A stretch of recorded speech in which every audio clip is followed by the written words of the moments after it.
Thanks for everybody being here today with me. It's a real honor to come down here and have a chance to talk with you all and share some insight that I have on the topic today, which is listing presentations, and we'll get into that.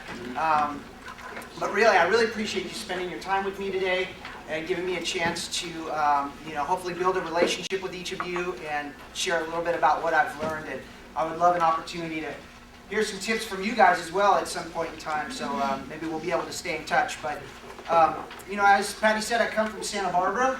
I was actually fortunate enough to be raised in Santa Barbara, and I spent a lot of time there. I know the area very well. I went to Santa Barbara Junior High, Santa Barbara High School, Santa Barbara City College, and then ended up at UCSB and graduated with a degree in communications, which was, just the most amazing place to get an education.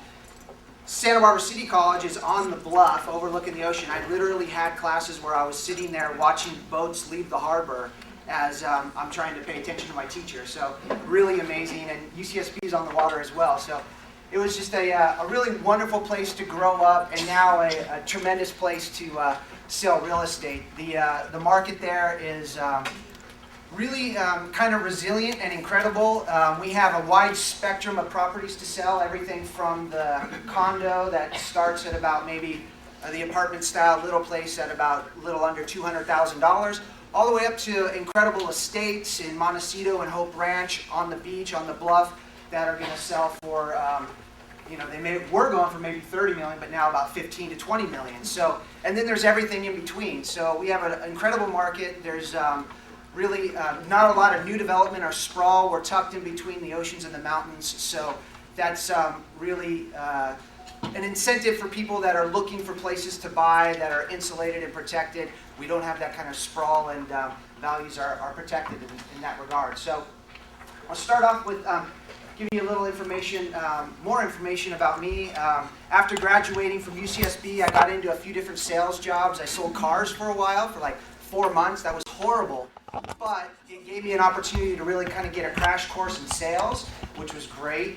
And then I ended up doing different outside sales jobs after that, which was kind of a struggle. I was really, learning a lot, not making any money. And so that was a bit rough. And I finally tapped out and went into a job at a desk and was there for about a year. And a funny thing happened. I got called into the owner's office. And I thought I was getting a promotion, and in a way I was. She said, "Joe, we have an outside sales job for you in Pittsburgh." And I said, "Pittsburgh? I'm a Santa Barbara guy. I'm from Santa Barbara. This is where I live. I surf. I like to hang out at the beach. I don't think I would like Pittsburgh." She's like, "Okay, well then we're going to let you go." And I said, "All right, well then I guess I'm getting let go." And she was nice enough to offer me a severance package, which I used that time to get my real estate license. So I had 2 months severance. I got my real estate license, and I started going around to the different offices, figuring out where I'm going to work. And I ended up at Patty Brotherton's office and her desk, and instantly drawn to her personality, her experience, her energy, her enthusiasm about real estate, and knew that Prudential and Patty Brotherton was where I needed to be. And so I started selling real estate. This was in 2001. And so I had a very exciting first year, ended up getting Rookie of the Year, which was a great honor, and continued to have some really great years selling real estate. And then eventually became a mentor at Prudential, which I still am, and I help new agents get their business off the ground and kind of teach them the ropes of the business. And that was, I always find that teaching people is a great way to hone your own skills and learn better. So I really enjoy mentoring. And then about 2 years ago, I started a group called the Santa Barbara Group. And as the market started to change, I wanted to start to create something that was branded a bit different than just the independent agent, something that had a bigger story behind it, that offered more value to the clients that we work with. And that was awesome because, I teamed up with 2 guys that I really enjoyed working with. We have a great dynamic system, and we keep evolving it. And so that's been, a really awesome thing to do. The other things about selling real estate in Santa Barbara is that it's just what can I say? You know, it has its ups and downs. Do you guys ever experience ups and downs in the real estate market? Never. Never? Oh, geez. Since we're all real estate people, I'll tell some real estate stories and then we'll get into it. So my first year in the business, we all usually come into the business with some clients that, you know, maybe we know or we work with already that are like family. And so I had this woman who was like my second mom who was looking for a place. And so I'm like, great, I got a buyer. So I'm starting to look for her. But unfortunately, she knew everybody in town and she had an agent already. So I'm trying to hustle in there and get into this and get a deal with her. Long story short, I'm sending her stuff and I get that call. She says, you know what? I found a place. And I said, oh, congratulations. You know, I'm trying to hold a smile on my face. And it just so happened that the agent she was working with heard about a listing at an office meeting and she brought it to her. It wasn't in the MLS yet and sold it. So first heartbreak in the business. That was one of the downs. Another down was later on, about 3 years into it, I ended up landing this incredible listing in northern Malibu, outside of my territory really, but I really just kind of went after it and committed to trying to get it sold because it was this huge piece of land. It had 2.5 miles of ocean frontage on PCH. It was about 1,300 acres, and I listed it for $150 million. And this was like in 2003.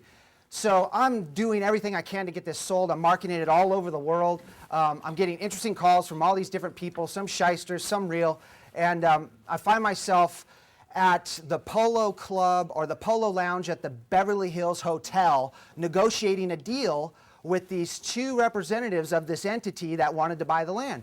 So we're sitting there in the lounge and we hash out this deal. It got heated for a while and we put it together and it goes into escrow and it was contingent on approval from the board of the entity that was buying it, which was a little bit secretive or whatever. So anyways, the board didn't approve it. I had this thing in escrow for about a month and a half waiting on this approval, got that call. We all get those calls where, you know, you just see that phone ringing and you know this is either going to be good or bad. And it was bad. So, you know, kind of the point of those stories is some of the success that I found, I think, has come from something I like to call positive stamina. So positive stamina, I kind of figure is, if you're positive and you stay positive, good things are going to come to you. I believe that. I'm sure a lot of you believe that. If you get caught up in the negatives and you start focusing on these challenges that come in front of you, then it's going to be hard to succeed. So with this positive stamina, the idea is whenever these challenges show up, like I got the call that this deal didn't go through and it was going to be huge. We're talking a few $1 million in commission. You know, instead of just dwelling on that, you know, you got to be thinking beyond that, kind of leapfrog what's happening now, keep the bigger vision in mind. The positive stamina is huge to, you know, continue your success. So a success story, okay, no more downers. Success story. About 3 years in, around the same time, I was feeling on fire, and I'm going to get more into, once we get into the presentation, about state of mind. And at this particular day, for some reason, I was feeling it. And this is before I was really consciously trying to focus on keeping a high state of mind. And so I was feeling it this day, and I was doing an open house for this lady who had a listing, and she had foot surgery, so she couldn't do it. And so I'm sitting there at the open house, and I'm collecting names, and I'm making contacts, and it's really great. Excuse me. And so the open house ends, and I've got a list of people that I met, and it's about, you know, it goes to 4 o'clock, and it's about 4:15. And I didn't put my signs down yet. The agent that had the foot surgery came in, and I was talking to her, giving her the feedback of what happened and everything. And these people walk in, and she's like, do you want to talk to them? I'm like, sure. So I go and talk to them, and one of the little things to take away from this was 4:15 after the open was supposed to be closed. And oftentimes, I'll find myself trying to hustle out right at 4. And the magic happened after it was over. So these people came in, and they start looking around. It's parents with adult children that just got married, and they're looking for a home to live in. And so we're walking around the house. They love it. I could tell they love it. And they say, we want to make an offer. I'm like, awesome. Let's go make an offer. So like, I live in Montecito, come back to our house. I'm like, great, I'm going to get down my signs. I'll meet you at your house. I get their address. I drive in. It's this amazing state in Montecito, 3 acres of grounds, manicured, impeccable, huge place, very impressive. So we sit down in like their breakfast area or something, and we start working on the contract.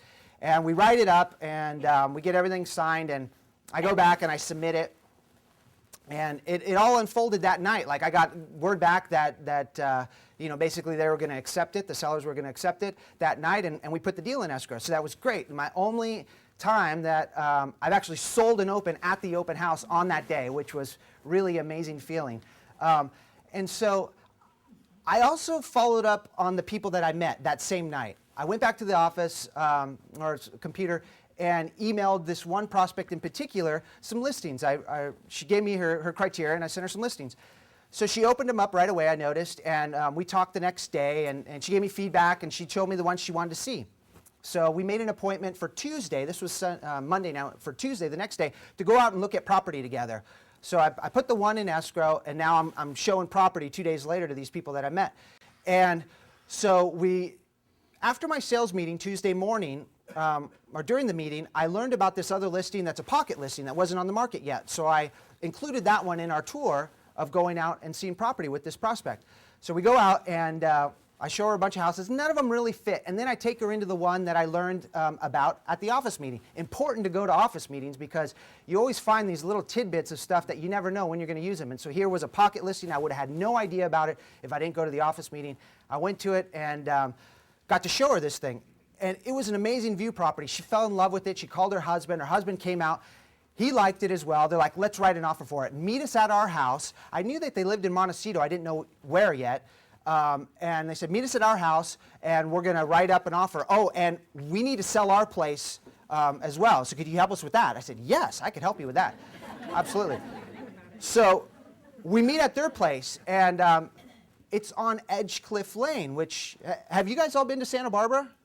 You guys know, have you been to Montecito? Yes. Okay, so you know in Montecito there's San Ysidro, very familiar street. It goes up to the Upper Village. It ends at Miramar Beach. Okay, so picture this. At the end of Miramar Beach is Edgecliff Lane, this gated lane with all these wonderful houses on it. They have the first one right there on the beach, and it's this great property, like 3/4 of an acre, and I'm just like, oh my God, thank you, Larry. So we go in there and sign up the listing and get the house that they wanted accepted, and now that one closes. It takes me 9 months to sell the beach house. That was another kind of lesson in positive stamina, because actually after 6 months, they knew that I was kind of green. It was 2 years into the business, and they wanted to give me this chance. But people were telling them, go with the seasoned veteran. You've been on for 6 months. And so I was able to stay focused during this time when they were trying to ditch me and get another 3-month extension, and then actually sold it like towards the last month of the 3-month extension. Got it in escrow. So that was it started off at 15, quickly reduced to 12, and we sold it for 9.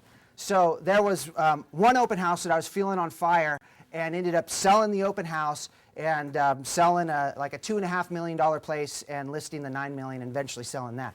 So it was really an amazing feeling, and I still tap, I tap into that day often, and that kind of brings me into the topic. Today we're going to talk about listing presentations. And one of the main things that I want to focus on in discussing listing presentations is our state of mind. And state of mind is so important. If you don't have a positive, empowered state of mind when you're going to talk to somebody on the phone or meeting them in person, then chances are you're not going to have great success with them or get the outcome you're looking for. So in talking about listing presentations, state of mind is very important. I'm also going to hit on not presenting as kind of I was originally taught and how maybe some of us still do listing presentations, but more making it a dynamic, kind of more fluid presentation that's tailored to the unique situation that you find yourself in with these unique individuals. Everyone's unique. So it's going to be something that's more on the spot with a concept in mind of what you want to accomplish and what you want to do, and let it unfold kind of more organically. And then also some techniques on closing. So those are the 3 subjects I want to tap into on talking about listing presentations. Now, one thing, we had Steve Aronson. Does anybody know Steve Aronson? No? Okay, he's a great agent that used to sell a lot of houses, I guess. And then now he's the corporate training director, I think, for Prudential California Realty. Really great guy. If you ever see that he's going to speak or give some kind of presentation, go see him. He's got a lot of great information. He came to Santa Barbara and talked about listing presentations not too long ago. And he says, I don't call it a listing presentation. I call it a marketing consultation / listing appointment. Because he, like myself, doesn't like to do the present. And when I talk about the present, I mean sit down with the seller. You have your book. You flip through each page, kind of selling yourself where you're doing all the talking, and you're going through this book of information while the seller's sitting there and their eyes are maybe glazing over, or maybe they just not interested. Maybe you had the listing already when you walked in, yet you didn't realize that, and you're going through your whole spiel where you could have just walked in and said, all right, you ready to list? And they're like, yes. So this is a way that I've always tried to do my listing presentations, but I never changed the name of it. So Steve Aronson kind of gave me that clue to change the name of it, which I think is pretty interesting. So going back to the first topic of this is state of mind. I can't stress how important it is to get yourself into a proper state of mind. Can everybody here recall a time that they felt, a specific time in the past that they felt absolutely on fire, unstoppable, invincible, you could do no wrong, you were going to conquer whatever it is you were going to do that day? Does everybody have a time in their life that they could remember? Yes. Yeah, I do. And, I shared one of them. I've got a few of them. Excuse me. And so putting yourself in the proper state of mind is a lot of it is going back to these moments. And really making them big and bright in your mind. But before we go there, there's basically 4 ingredients to your state of mind. And the first one's your physiology. And I've got notes in the packet. If you want to write this down, great. You don't have to, but it's physiology, your language, your beliefs, and your focus. So the quickest way, let's say you're not feeling super on fire and you're about to go on your appointment. The quickest way to start inducing that state, to get yourself ready and psyched and pumped to make this presentation powerful and to be kind of contagious and attractive to these people that you're about to present to, is change your physiology. So what's the physiology? That's basically your body language, the way you're breathing, the way you're holding yourself, how you're looking, how you're moving, basically. And so if you want to bring some more power and presence into your physiology, try this. Everybody, if you want, go through this exercise with me real quick. So just kind of sit up as straight as you can. If you want, get up to the edge of your seat. If you sit up straight and just kind of throw your shoulders back, take a couple really big, deep breaths through your nose, and put your head up and kind of look up at a little bit of an angle. Kind of look up. Does anybody feel a little bit of a difference take place in your body when you start to do that? Yes. Yeah, it's really works. On a physiological level, you could quickly change your state of mind by just adjusting your posture. Like if you were to describe a depressed person or someone who's down, it's probably pretty easy to do. What are they doing? Yeah, exactly. Heads down, where are their shoulders? Slouched. Yeah, they're usually slouched maybe, their eyes down. What's their breath doing? Is it shallow or deep? They're hardly breathing. Yeah, it's like that. And so I think even studies will show that if you mimic the physiology of a depressed person, it won't be long until you start feeling that way. So take advantage of this little secret and put yourself in a strong physiological position. Shoulders back and take some deep breaths. That's really powerful through the nose. You guys, there's a funny little bonus if you guys want it. I could tell you about physiology. Yep. You want? All right. This one, I saw someone on Facebook post this. They went to, I don't know if you guys have heard of TEDx, but it's like this talk that goes, and it's really interesting. A lot of great people. You can look it up at YouTube. Look up TEDx if you want to find lots of interesting tidbits. But this one about breathing that was in this TEDx conference was, you basically put your tongue to the roof of your mouth, all right, the tip of your tongue to the roof of your mouth. Take a 4-second breath in through your nose, hold it for 7 seconds, and then let it out slowly for 8 seconds. But when you let it out, you're letting it out. You're keeping your tongue always at the back of your teeth, at the roof of your mouth, and you're kind of letting out the air through the side of your tongue. It's kind of funny. I feel weird doing this in front of you guys. But essentially, it's, and another thing, it might make you feel a little bit lightheaded. The most important thing is that ratio. Inhale 4 seconds, hold it 7 seconds, let it out slowly for 8 seconds. You do this 3 times, and it's like a natural kind of tranquilizer. It kind of just like really relaxes you and gets you focused, okay? So physiology, number one way and quickest way to change your state of mind. Next is your language. So when you're talking about your state of mind, that's internal. That's your state of being, really. And so this type of language that I'm talking about is your internal language, that little voice in your head. That little voice can empower you or it can disempower you, depending on what you're letting it say and what you're choosing to focus on. So a great quick way to use that voice, kind of steer it towards more empowerment, is to ask questions. Questions is a key element to sales, and not only eliciting what it is the seller wants in this particular subject, but also putting yourself in a powerful state of mind. So the best questions to ask usually start with a who, or a how or a what. It can be a who, but typically it's a how or a what. So for example, ask yourself, how could I be even more aware of the unlimited opportunity that surrounds me in my life right now?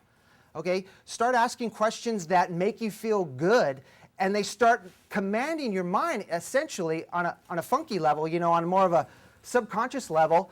Your mind's going to go out and start looking for the answers. How can I connect with these sellers in a way that makes them know I'm the best agent to list their house right now? How can I be more confident in my ability to deliver an effective listing presentation while making it fun and showing these sellers that I'm the best option? Couple secrets, using the how and the what am I grateful for right now? These types of things. If you flood your mind before the appointment with these types of questions, you're going to elevate your state, and it's going to focus your mind on positive things. So start asking yourself questions. Maybe take a moment and think of all the different types of questions that you could ask yourself and write them down so you can reference them and learn to do them automatically before you go into these situations. It could be very, very powerful, and it connects with the other items on the state of mind list here, which is beliefs and focus. When you're asking these questions, it's easier to believe that you're the right agent for the job. It's easier to believe that you're going to deliver an outstanding presentation, that you're going to connect with these people. And you have to believe this in order to actually do it. All right, so your beliefs that you're going to have success, that you're going to deliver the best possible product and service for these people, that you're going to guide these people through this process and help them accomplish their goals, your beliefs that you could do that is very important. It's the third ingredient. So physiology, your language, asking yourselves empowering questions, your beliefs that you're going to do it, and again, they all tie each other together because then that helps you focus on the results you want. When you're asking yourselves these empowering questions, you're focusing your mind on the answer you're asking it to find. And then the other way to intentionally focus your mind is through the visualization I was talking about earlier. That one incredible open house that I had, I call on that a lot. I'll sit there and think of that moment, and I'll think of how I felt, what was going on around me, where was my body language, where were my shoulders, how was I breathing, how was I walking, how was I talking, and I really try to hone in on the details.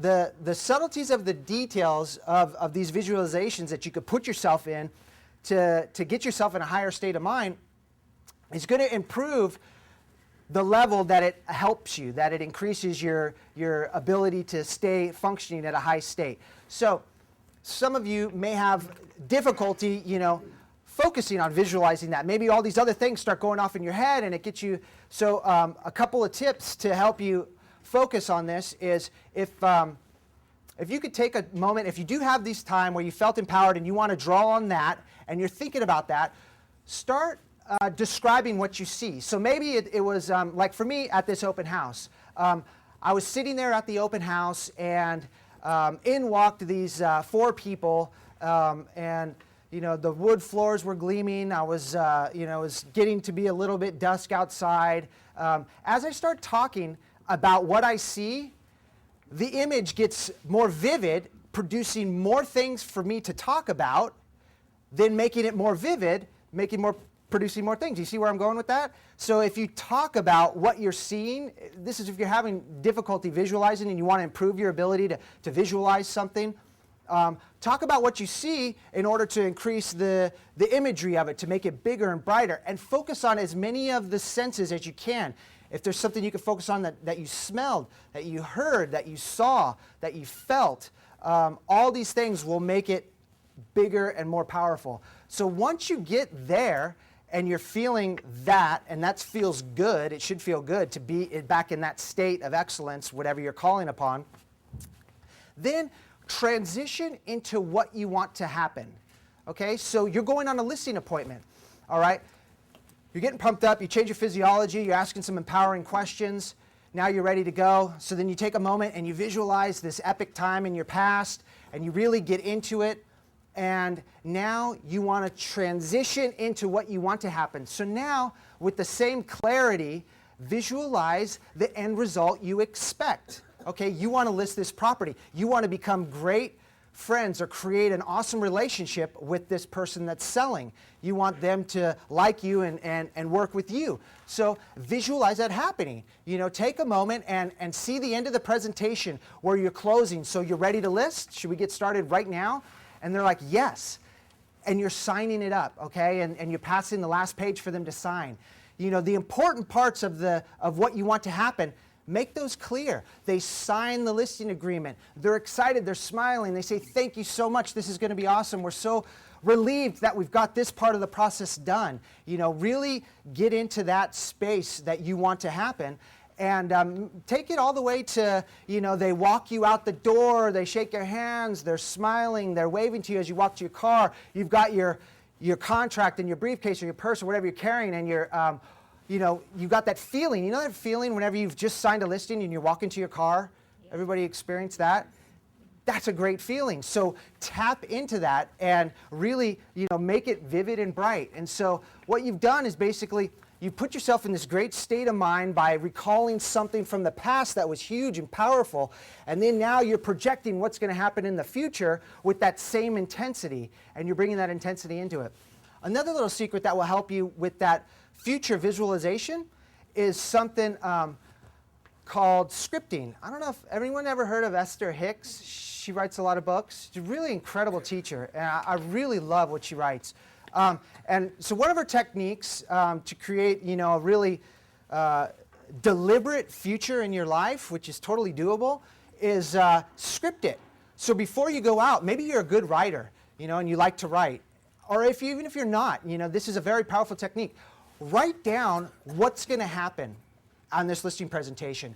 You're going to show up. You're going to be awesome. You know, you're going to hit all your points. You're going to ask the right questions. You're going to hear everything the seller says, and you're going to deliver exactly what they want to hear. And you're going to get the listing, and it's just going to be perfect. Get into the details and write it. You know, make it happen. Write a story like you're writing a movie of how this appointment's going to go. It will take you maybe 5 minutes. And what you do at that point, the only thing you could focus on when you're writing and creative writing, you're developing this story, is that event. And when you focus all of your energy on something you want to happen, there's a good chance you're going to really increase your odds that that's going to happen. So another good technique to help you really focus in on that vision is script it. Script what you want to happen on this appointment before you do it. So that's really state of mind. Physiology, language, beliefs, and focus. And those last three really all start intertwining. When you start working on them, you'll see how they start to overlap. And they're really, really powerful. You know, not a lot of time gets spent on state of mind. And it's like getting in your car to go for a drive without having any gas in the tank. Like, you're not going to get anywhere if you're not in the right state of mind. So really take some time if you find yourself frequently in disempowering states to figure out different ways that work for you. There's lots of information out there about state of mind, and get yourself in the proper state of mind before every interaction with somebody. So now moving on to the next subject, which is don't present and be focused on asking questions.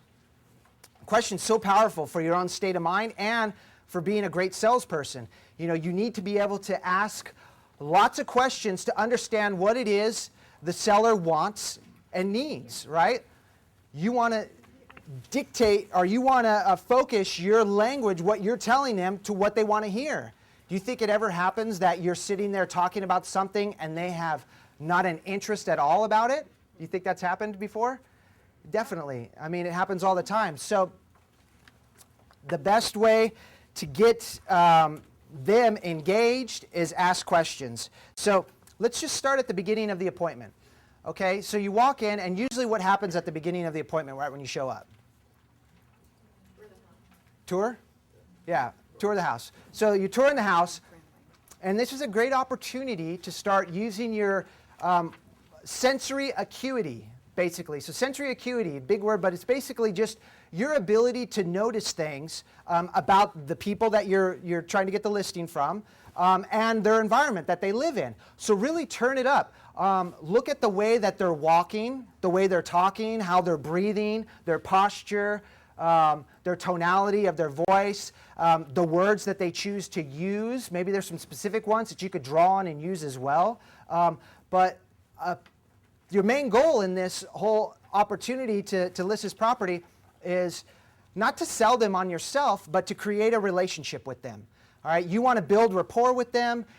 You want them to like you, and so that they work with you. Because will someone work with you if they don't like you? No, they won't. They absolutely won't. Will they care about your opinion if they don't like you? No.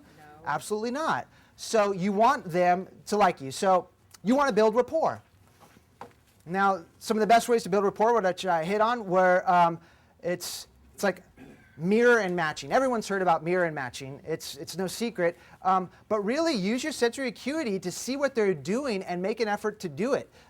As you're walking around the house, look at what they have on display. Pictures, awards, all these things they're very proud of. They wouldn't put them up in their house if they weren't. So find commonalities that you could touch on and start building rapport, and engage them in some conversation that basically takes down their guard and opens them up and say, hey, you know what? This guy's pretty cool. I like him. And you slowly start making your way up into a higher level of relationship with them, which is the goal during that walkthrough, to build up that relationship so that whenever you sit down at the table, you're already that much closer to getting the listing. So now you're sitting down at the table, and you want to ask some really great questions. Some of the best ones I've got written down here are, what are the two things most important to you in selecting an agent and selling your home? What are the 2 or 3 things most important to you in selecting an agent and selling your home? Very powerful question. They're going to give you a lot of information that you're going to be able to use. What are your expectations of this meeting? What do you expect from this meeting? What would be the ideal outcome of this meeting? Okay? If you start asking these open-ended questions, what's going to happen is the seller will then give you your script on what you need to talk about. Okay? So that's very important, because now you have their full attention. You've engaged them. They've spoken. They've told you what they're looking for, and now you're delivering it. So now they know that you've listened to them, and you're increasing your rapport with them, and they're like, oh, this guy gets me, he understands, he listened, this is what I want to know. So this is just another great tool to help get you that much closer to getting the listing. What was number 2? Number 2, let's see. What are your expectations of this meeting? No, that was... Okay, what would be the ideal outcome? What are the 2 or 3 things most important to you in selecting an agent and selling your home? And I have them on the handout as well. Okay. So, are all those on here? Yeah, they're all in there. Yep. And we could come up with a lot more. If you guys want to talk more about questions after this, we could do it. It's somewhere in there, but trust me, you'll definitely see it in there. So basically, this is the whole point of asking questions, is to help build that rapport and let the seller give you your script. Don't come into a presentation with a canned script, something that you do over and over and over again for every seller as if they're all the same. That's definitely not the most effective way to do your marketing consultation / listing appointment.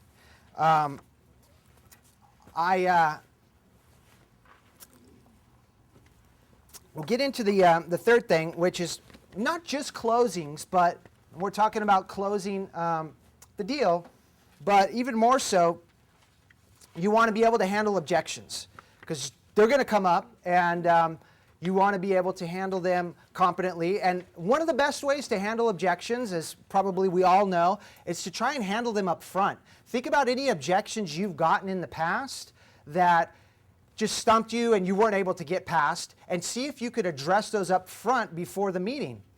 You know, like for example, is there anybody else that needs to be present in order to make this decision at our appointment? You know, you're up front eliminating the, okay, this is great, let me talk it over with my husband or my wife. So if you could find a way to think of the different objections that may come up and handle them up front, you're that much closer to getting this sale done. Whenever you're building rapport and you're going into, let's say, towards the end of the presentation, and it actually happens throughout the time, from the moment you walk in the door and you're getting that tour through closing them, okay? You're in a position, it's the relationship of your responsiveness. Now that sounds kind of funky, but understand this. Your relationship with them is based on how you're responding to them. And you could basically take 3 different positions in your relationship with this seller. So those 3 positions are an inferior position. You're kind of putting them up on the pedestal, admiring their accomplishments, you know, admiring their home. This is something you want to do typically at the beginning of an appointment to gain rapport, to get them to start to like you. So you have the inferior position. You have an equal position. Once you start doing that, and now you're gaining some rapport, you're noticing some commonalities, you're finding more subjects to consider talking to them about, now you're on more of an equal level, all right? And so now your relationship of responsiveness is equal with them. The third one is superior. Okay, so now you have to, at some point, step up above them in a sense to elicit a certain response or guide them into a certain behavior, which would ideally be signing the listing, right? And so oftentimes whenever you close and you ask that closing question, you've assumed the superior position. What's unique about these 3 positions is that once you understand them, you'll notice, and you already do it now, but you maybe are unaware of them, that you have to fluctuate between the 3 positions oftentimes, okay? So maybe at the very beginning you're inferior, and then you go to equal, and then you go to superior. And maybe after you're up at superior, you notice it doesn't land well in their world. Your sensory acuity tells you, oh wait, you know, they're closing down on me again. So you're gonna have to step back, go back into equal, or maybe step all the way down into inferior. Or maybe your close is a combination of starting with inferior and it gains momentum to an equal and then a superior, all right? But just understand that you have these 3 relationships, these 3 levels of responsiveness with them, and you want to get comfortable with them, know where you're at, and jump back in between them in order to guide the rapport process and guide the sales process to ultimately get what you want, get the listing. So those are the 3 levels of relationship responsiveness. Really powerful to understand those. Another thing that often comes up is commissions. Do you guys ever have to talk about commissions with the sellers? That's always, yeah, I know, not if we don't have to. Always a fun subject. So with commissions, what I typically do is, have you guys, anybody heard of like, I don't know if this is the actual name of it, but it's like the grocery aisle spiel, like the grocery store aisle. You guys have heard of that, anybody? So I'll kind of give you the general idea of it, because what I do on pretty much everything that I've learned about real estate is I understand the concept of it, and then I internalize it and I make it my own. Okay, so with the grocery aisle spiel, it goes something like this. You know, so in the grocery aisle, what's usually right there at eye level? You know, whenever you're walking down the aisle, what brands are at eye level? Is it the top brands that you typically see? Stores. Yeah. So it could be the stores brands, and oftentimes it's like the main name brands. And why are they there? How do they get there? That's a great place to be. Your chances of being sold, picked up, and bought is greater when you're at eye level. Well, they pay to be there. all right? They pay to be at eye level in the aisle. So a seller of a home could almost produce the same advantage for themselves by offering a full commission, because we offer half of the commission to a buyer's agent. That buyer's agent, on average, maybe will sell 2-3 homes a year. So it's very important for them whenever they get a hot buyer to make the most out of it. And so, you know, maybe as bad as it sounds, on some level, that buyer who has influence over the buyer, or that buyer's agent who has influence over the buyers they're working with, on some level may steer them towards a listing that's going to get them a full commission. Okay, so by offering a full commission, you may put yourself at a level that gets you a little bit more exposure, which is just enough to potentially get you an extra 2, 3, maybe 4% in price, but you're only going to pay 1% for it. And not only that, you're not going to pay it until your home is sold and closed, until you're happy with the deal and you've signed it. So wouldn't it make sense, right now it's not going to cost you anything, to go ahead and do this at 6% and offer that up to get you that extra competitive edge in this marketplace, to put you above most of the listings that are going to only be offered 2.5% or maybe even less? Wouldn't it make sense to maybe take that advantage right now and place it on your home? And so that's kind of the idea of it all, to show them that there could be some value in paying more. They don't understand that. Like, what, higher commission, I'm going to net less. Maybe not. Maybe you'll net more. And so if you could explain this concept to them, I don't go into it in that kind of detail. Sometimes it might sound a little bit canned or too salesy, but I'll just kind of explain that scenario to them and explain how they could potentially net more if they do list at a full 6%, and then I leave it up to them. So I say, listen, we'll market and list your home for 5 to 6%. You choose. After I told them that like that, I put the control back into them and let them choose. And you'd be surprised how often they go, you know what, let's do 6%. That makes sense. Let's do it. So that's a great way to try and get that 6% without being pushy. And the great thing about it is that you put the decision on them to choose. You know, you left it. So later on, let's say you're like 3-4 months into it and you have to get some price reductions. It's not like, you know, you sold them into this or you pushed them or somehow got them to do this. It was their decision. So it just kind of protects your relationship with them whenever you explain the benefits and put it back on them to make the choice. So I think that could be very helpful to kind of internalize that. Another close that I like to do is what's called 3 truths and an embedded command. 3 truths and an embedded command. It goes something like this. This is another one that you want to kind of internalize the concept of it and then use it for your own. And the thing that it is it not only you tailor it to your own personality and your own way of speaking with people and everything, but you're also going to tailor it to the unique situation that you just entered. Like we said, each listing presentation is going to be unique and different depending on the seller and what they need and want and the house and everything else. So throughout this meeting you just had with them, you just gathered a bunch of information about them. You just presented the script that they dictated, right? And now you have all this information about them. And they were satisfied with the points you hit on, which were important to them. Maybe it was internet marketing. Maybe it was having a great brand in front of their home, Prudential. And maybe it was what's your track record. So if it were those items, you want to 3 truths and an embedded command. You want to go to the truths, all right? Hit on the 3 truths and get them saying yes. So, let's see. You would agree that Prudential is an amazing brand, very, very recognized. Tons of credibility go along with the name. Very familiar with buyers. They'll feel comfortable if the home's listed with Prudential and they're coming in and they want to make an offer on it. So don't you think that is something that's going to be of value to you as a seller? And they said, well, yes. Okay, and I showed you how our internet marketing is cutting edge and taking advantage of all the latest technology and what we're going to do with your home on the internet. Hardly anybody's doing, and that's going to be a great advantage, right? Right. Yeah? Okay, great. And then also, you saw my track record. We've sold a lot of homes, and not only that, after we sold them, these people took the time to write testimonials that I shared with you about the job we did for them, which really proves that we're true professionals who take our job very seriously, and we're going to do a great job for you just like we did for them, right? Good. All right. So let's go ahead and get your property listed right now. Okay, so there was the 3 truths to get them in the habit of agreeing with you. Yeah, you know, you're right. That's true. That's true. And that's true. All right, well then let's list it.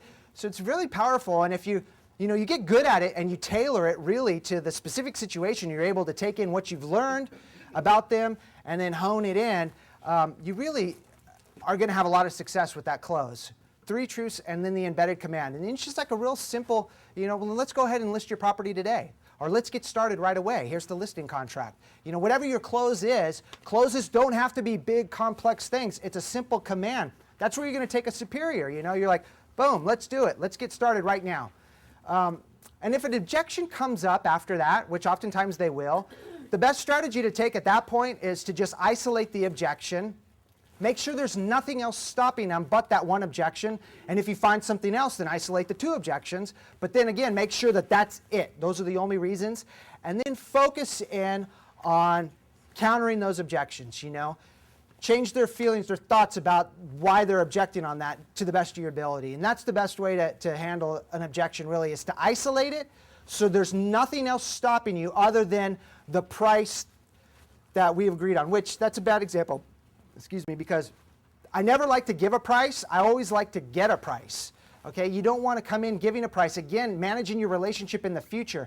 When you get a price and things don't work out right, they're the ones that gave it to you. You could use all your abilities to educate them, to try and steer them in the right direction. If they still are stubborn about taking this ridiculously high price and putting it on their home, make them understand that, okay, we're going to do this, but you're going to have to get extremely lucky to get this price because, you're looking at the comps. If you were a buyer, what would you think? But I'm going to give it my best to get you that price, but come up with a game plan on how it's going to unfold in the future. Maybe like 30 days in, we're going to relook at this or already have a schedule of what you're going to get reduced to if it doesn't sell. But isolate that objection and handle it, and you're going to have some success if you're able to do that. Okay.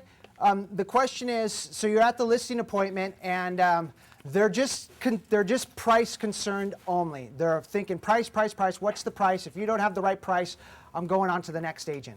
So what we do is a 1.5 kind of step listing appointment. Okay. So what we do is we put together a package and we send it to them before the appointment. So this is the half step. Okay. What's included in this package, and I think I have it in the notes as well, but obviously we have our, the listing packet, which we include a CMA in here, and then we have some custom marketing material in here, as well as the Prudential marketing material. We try to always make it stand out, so that's why we kind of fold it differently and bind it on the side. But, and we highlight the little sections that we feel are most important. So within this is going to be a CMA, okay? So in that scenario, I would say, great. I appreciate that you want to get the most for your home, right? You're concerned about the price. And if you can't get it, then what? You're not going to sell?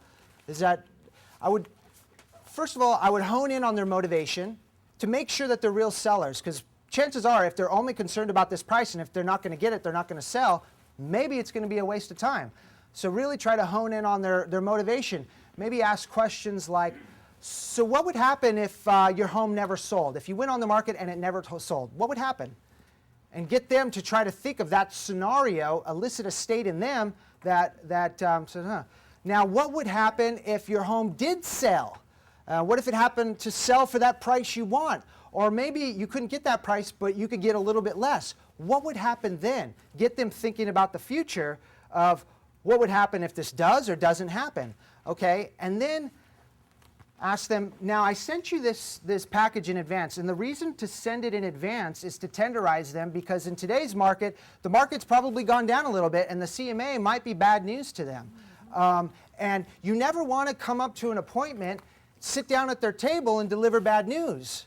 That's just a great way to kill the appointment. And so if you're able to send this a day or two in advance via FedEx, makes them feel special. They get this package that they don't get all the time. It's got all this incredible marketing material in here. if you're able to get that to them and they could see the comps, without a price conclusion, you don't give a price, you get a price, but all the comps are in there and maybe some notes are in there and everything, they need to get realistic. So I would ask them, did you look at the information I sent you? And hopefully the answer is yes. If it isn't, then we're going to sit down and we're going to review it together. And that's kind of a bummer because it's going to be bad news. But hopefully they did look at it, and I asked them opinion. Well, what do you think? How does your home compare to these other ones? If you were a buyer in today's market and you were looking at this information and then you walked into your home, this is not your home anymore, pretend you're a buyer, and you walked into this home with this price, with this information as stats on the market, what would you do? Would you write an offer on this home? Or would you look at it and say, oh, it's nice, but these are unrealistic sellers. They're not going to sell. I'm out of here. So I would explain to them that you can ask whatever price you want. I'm happy to help you, but this is probably what's going to happen. And ultimately, I think in that situation, you really want to hone in on their motivation. Why are they selling? And some of the best ways to do that are those two questions. What would happen if you sold this home? What's going to happen? What would happen if you didn't sell the home?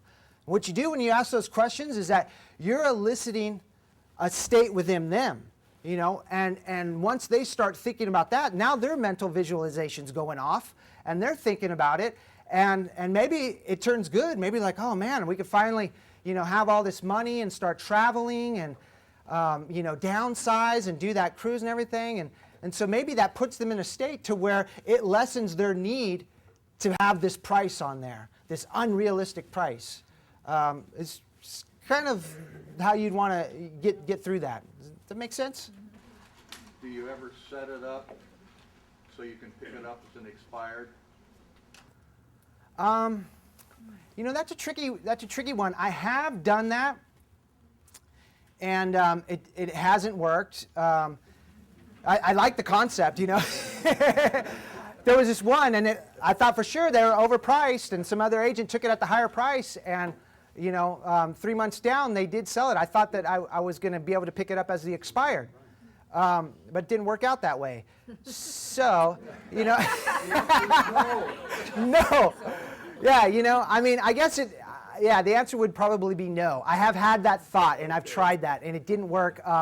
But then again, I like to tell myself, a great belief to put in yourself is nothing great leaves your life without something better replacing it. I invite you to adopt that belief and embed it in your core of all beliefs. Nothing great leaves your life without something better replacing it. Because you could put yourself in this great state of mind, you could deliver a flawless listing presentation and not get the listing. And you know what? If you have that belief, then you're thinking, well, that's fine because there's going to be something even better coming right around the corner. So really focus on that. And so, on the expired things, I've gone out on appointments and we missed out on them, and then once they do expire, obviously we hit them up again. But I just it's tricky, and sometimes we've even taken listings that we know are overpriced, and we know that the seller is probably not going to be reasonable, but we just take them with a different type of aggression, and a different type of mindset on what we're going to do and spend to get that property sold. And oftentimes, if they're just kind of fishing and it's like, hey, if we could get this price, great. If not, we're happy to stay here.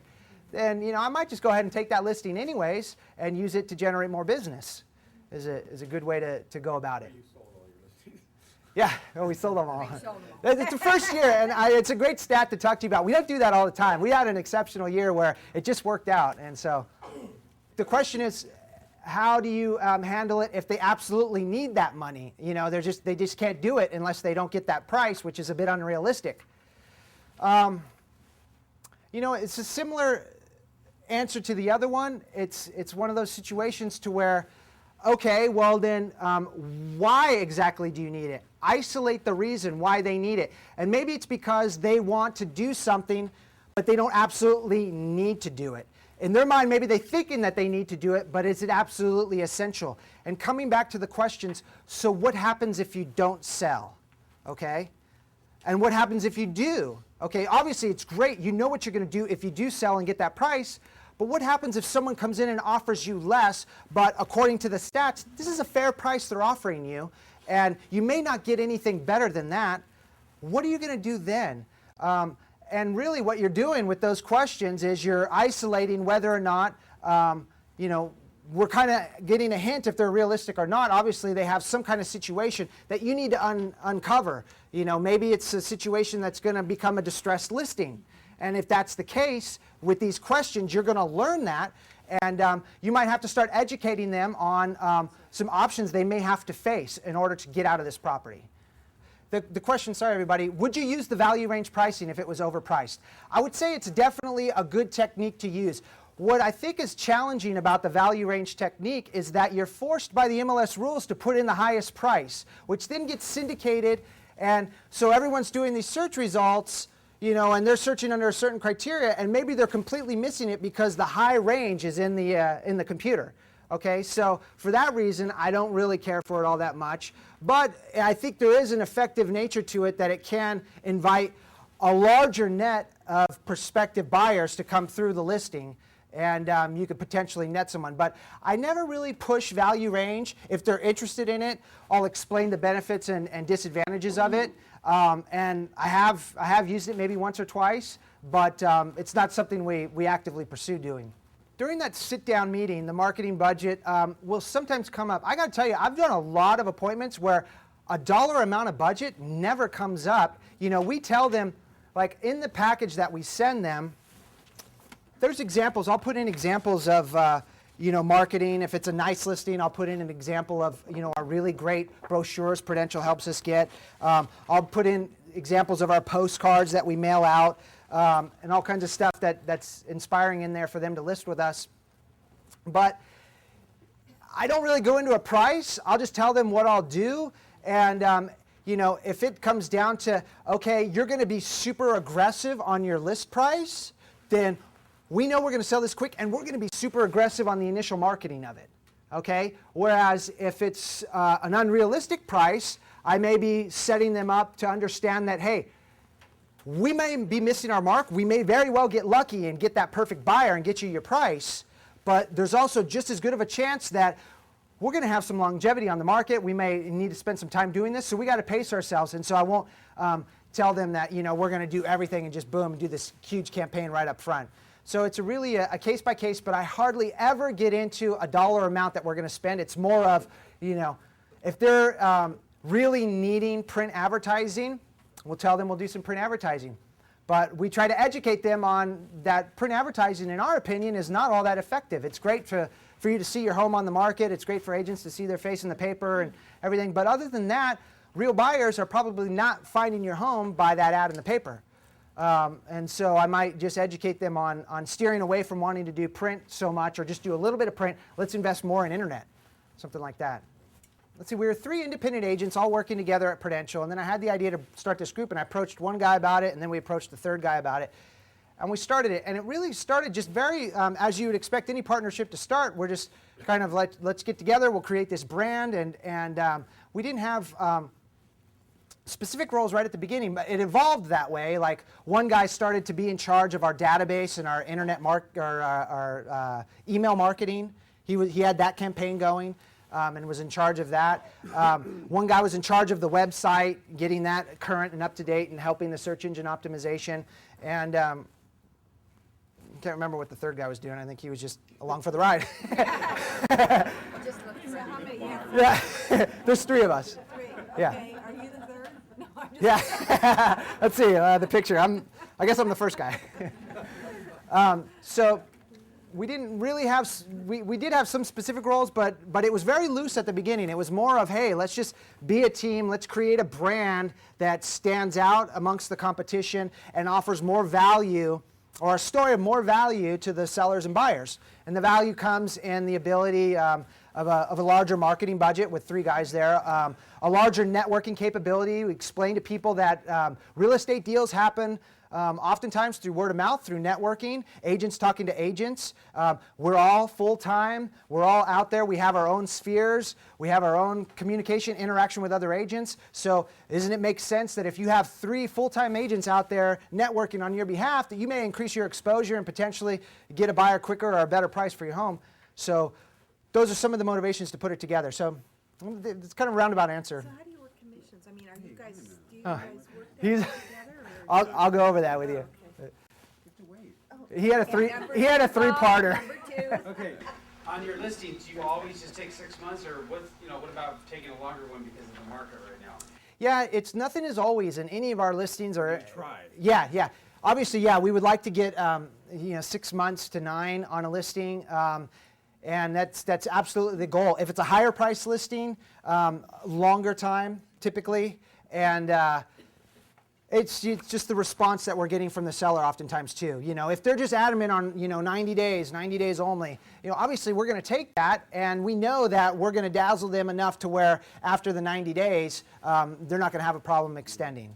So the ideal is absolutely the 6 to 9 months in this market to have enough time, and but it's all dictated on what their expectations are. All right, could you ask her, my third question is, could you answer her question?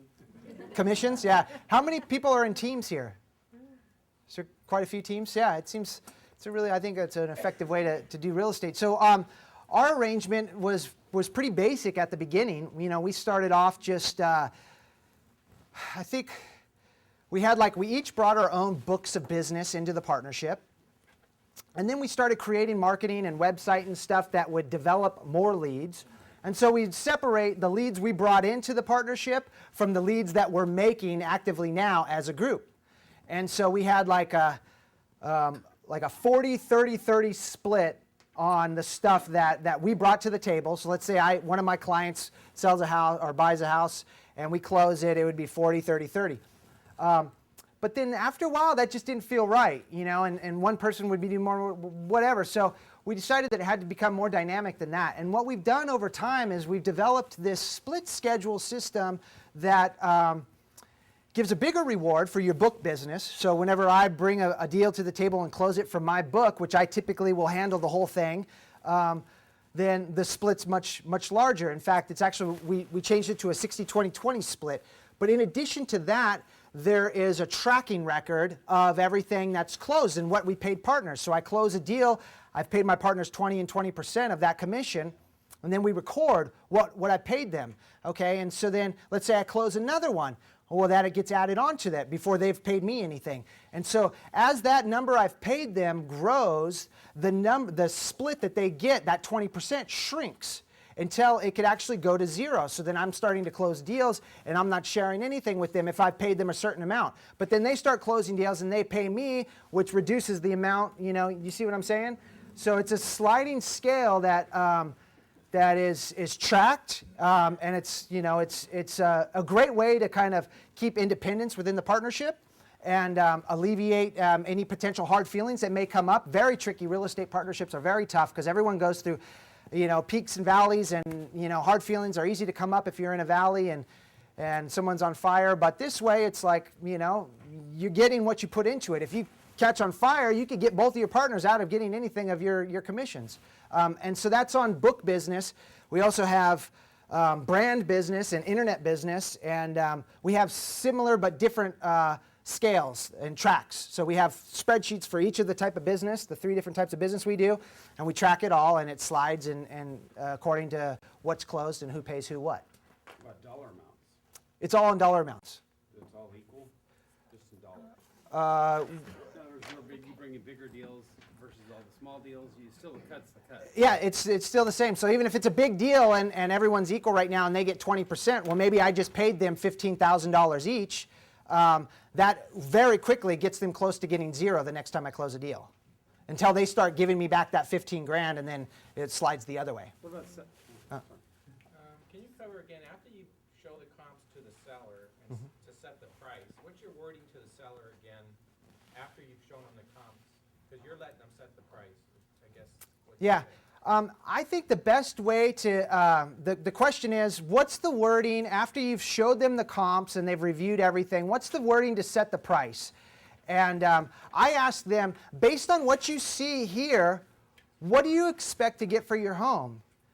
Start taking them down the road of putting on the hat of the buyer who is going to be looking at this same information whenever they come through the home, and get them to take off the seller hat and put on the buyer hat so that they could kind of understand what their position is going to be on it. Is it going to be absolutely outrageous that, you know, this seller wants this price when these sales are right here?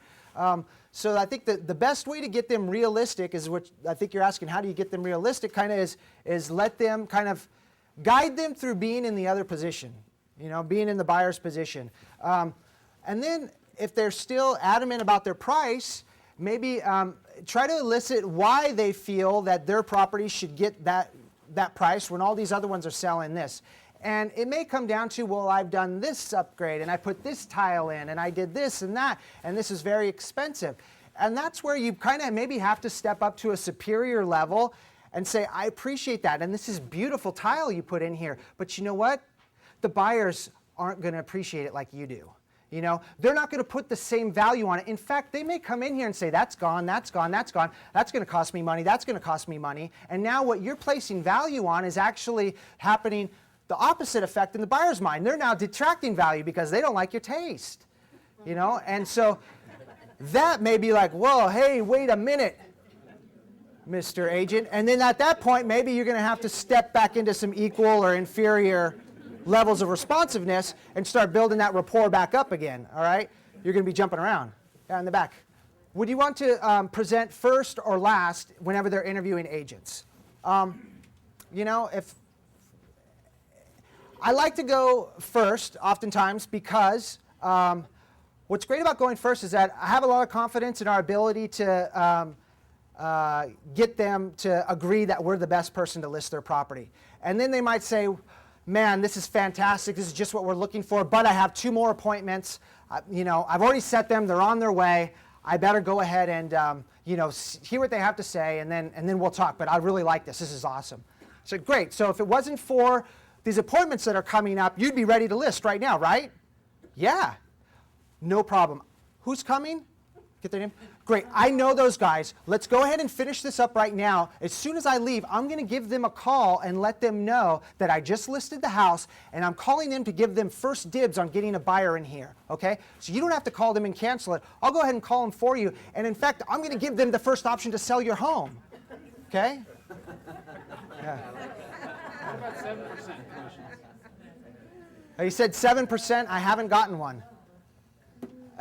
Sorry, I haven't tried to get a 7%er yet. I mean, I don't know if it's different down here. They haven't really crept into our market. Some REO listings are coming on as a 3.5%. I don't know if those are 7. Maybe the listing side's taking less, but I don't see many of those. Yeah, we often all go together. It does happen. It's not every time, but often we will all go together, and that's very, I think, sorry, did everyone get the question? Do we all 3 go on the listing presentation? And I think it is powerful. It solidifies the fact that they're hiring a team, a group. They can kind of get to know all of us. Everybody's got a good personality that can relate, you know, and maybe one of us would connect better with the seller than the other. And so with all of our sensory acuity up, we'll hopefully tap into that, and that person could kind of take the lead on it. But we try to all go together. Sometimes we don't. And usually whenever I go, the presentations that we have done here, I also have on my iPad, but I like to have them look at it first so we don't have to go over it. If they have any questions about it, we'll hit that up. But another way to show them that we're at the cutting edge of technology is put your listing presentation on your iPad, and you could scroll through it and be like, you know, yeah, let me talk about price, and go to the pricing and show them the curve on pricing your home right or something. But another little tidbit of showing that you're at the cutting edge and they want to work with you. Yeah, in the back. Tell us what your support staff and the database are using. Support staff, we've got one assistant that basically puts together our marketing for us, helps us with you know, any kind of little projects and things like that. I've got an intern from UCSB. I usually use an intern, free help. It's awesome. I spend a lot of time educating them because they want to know about real estate, and that's why they're doing it. So I give them a lot of training. So not totally free, but I'm not paying them, but they do all our mailings and stuff for them. So like I'll print letters and sign them, and I'll have stacks of them sitting there, and he comes in and stuffs them and labels them and stamps them and mails them out. So that's important for support staff, interns, and assistant, and what was the other part? Your database. Which one? What do you use? Database. What are we using right now? We just moved to Constant Contact. I don't do the database, but we're on Constant Contact. So our assistant puts together all our pieces, and that goes out, and our Oreo list, our Best Buy, or whatever that gets sent out is through Constant Contact. How many open houses do we do? What's the process like? Do we use a sign-in sheet? What kind of questions do we ask at an open house? Just a general footprint of our open house procedure. I like open houses. I think they're a great way to meet people. I still love doing them. That's a lie.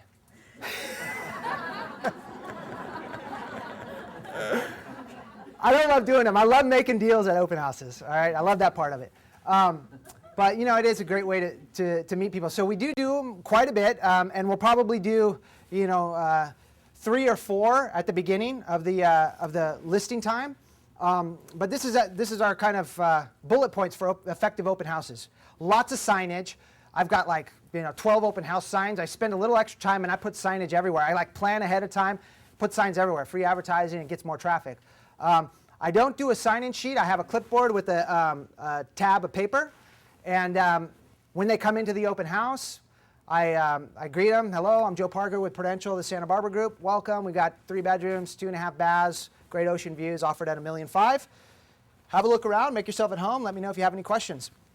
And that's it. Just a quick introduction. No hovering, no sign in or nothing like that. And then I just back up and I observe and just let them walk around. And they do their tour of the home. They may holler if they have questions. Maybe they don't. And then they're walking out. And as they're walking out is when I engage them. And so they're starting to leave. And I know they're done looking at the house. I say, so what do you think? And they might start commenting. And I said, well, have you been looking for a long time? Are you just starting? Are you looking for yourself or somebody else? Great. What would be the ideal home? Start getting into that as you start building rapport. If this one's not right, what exactly are you looking for? I may ask, who's helping you find a place? And start getting into their specific needs and what they're looking for and everything. And then this is a really great tip for getting information, because the whole goal of the open house typically is to get a couple contacts, right? So what I'll do, another important reason to have some flip properties, I guess is a good way to call it. Something that this is not right for the person that walked in, but you have something else in mind that you could ask them if they know about it. It's best to have a flip property that's like a pocket listing, something that they're not going to find on the internet or they're not going to next. Okay, so you go, oh, well, wait, did you see this house up on APS? You probably didn't, because an agent in my office just announced that he has it as a pocket, and it's like this, only it has whatever they're saying they're looking for. I'll tell you what, as soon as I get back to the office, I'm going to email you all the information about it, and maybe we could go take a look at it. Great. All right, just give me your email address right here and sign in. And what number should I reach you at?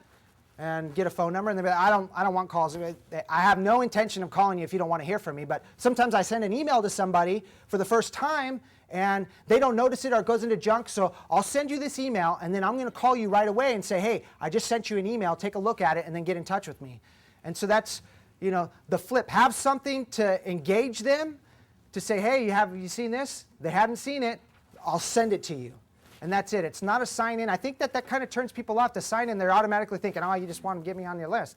But this is more of a backdoor way to get them on the list. Team's been together for almost 3 years, about 2.5 years, and we're the original group that we started with. Yeah, so that's been great. It's been, our business has grown each year the way it should, and we've made our tweaked our system where we solve problems and added more and more to our repertoire of business development. And How long did you know each other before you created the team? let's see, I started in 2001 when I met Patty, and then about 4 years later, the next guy who's on the team came to Prudential, brand new. First time he was an agent. And then about 3 years after that, the next guy came. So I was there, and then I had worked with my one partner, Garrett. We were in the office together as independent agents working together for about 2 years, and then Gary came on board and he worked there for about 2 years, and then we started the group. So one had like 2 years experience, one had like 5, and then at the time we started the group, I think I was around 8 years experience. Yeah, absolutely. Scripts, she asks, do I bother to learn them? Are they comfortable? And I think the power in scripts are to find the ones that resonate with you, that you feel are powerful and going to work, understand the concept of them, and then adapt them to your own style. I don't believe in just memorizing a script and reciting it canned unless you're very savvy and you could do it so it sounds natural as if you just adapted that and that's your personality talking. If you're able to do that with a canned script, then great. My style is more like understand the concept of the script and then present it with the same concepts in my personality and the way that I talk. So I do think they're very important. I think they're awesome to learn, and just adopt them to your own style so that they seem natural and organic. Yes? What are your thoughts on coaching, like the Tom Ferry, Mike Ferry? I think it's great. You know, if you're a person that is coachable, if you're a person that is, you know, the question is, what are my thoughts on coaching? I think that I did Tom Ferry for a year, like my 3rd year in the business. If you're really big on being accountable and that really works for you and motivates you, I think it's great. If you're not, you know, if you're not real coachable, if you're not real big on that whole accountability, if the whole idea of the accountability just makes you want to kind of run and like, forget that, I'm going to ditch my coach's call this week, or, you know, make an excuse or something, then it's probably not. What the value, though, that comes from those things is that you'll always, you know, usually it starts with some kind of big training event or something, and they give you a ton of materials, and you'll always be able to extract a bunch of great information that you can make your own out of that material, and you'll pull some tidbits out of the experience. Like, I wasn't super excited about the coaches that I ended up getting with the Tom Ferry organization that I did. It's a great organization, very talented guy, taught me a ton of stuff. It's just I didn't really connect with the coaches, and I wasn't, you know, that whole accountability, I got to talk to my coach, I better get this done, what I was supposed to do, didn't motivate me, you know, really. So I learned a bunch from it. I had some great conversations with my coach, but I don't do it today. No, we just have the group website, and actually we have 2. It evolved into 2. We have the SantaBarbaraGroup.com website, and then we ended up getting another website through this company called Growth Leaders, which is like a buyer's website, and it's a really awesome program. They have an incredible back office to hit up buyers and focus on what they're doing and communicate with them and see what they've looked at and just track them, and really nice. So we ended up getting that, but the Santa Barbara group was already up and running and getting some optimization and everything. So then we just basically, you could embed like a search tool into our main website, that whenever they come onto the main website and then they want to do a search for some homes, they type it in, it automatically directs them into the Growth Leaders, which produces a great search result, gives it in a format that's really nice, and they start tapping through it, and then it prompts them to sign in and register, which they usually do. On the database, how do we contact them? Letters, emails, any formula to it? What we do, my number one thing is to call, talk to them. That's what I would prefer to do, and would my first choice. If I have their number, if I know they're available, I'm going to pick up the phone and talk to them. So that's number one.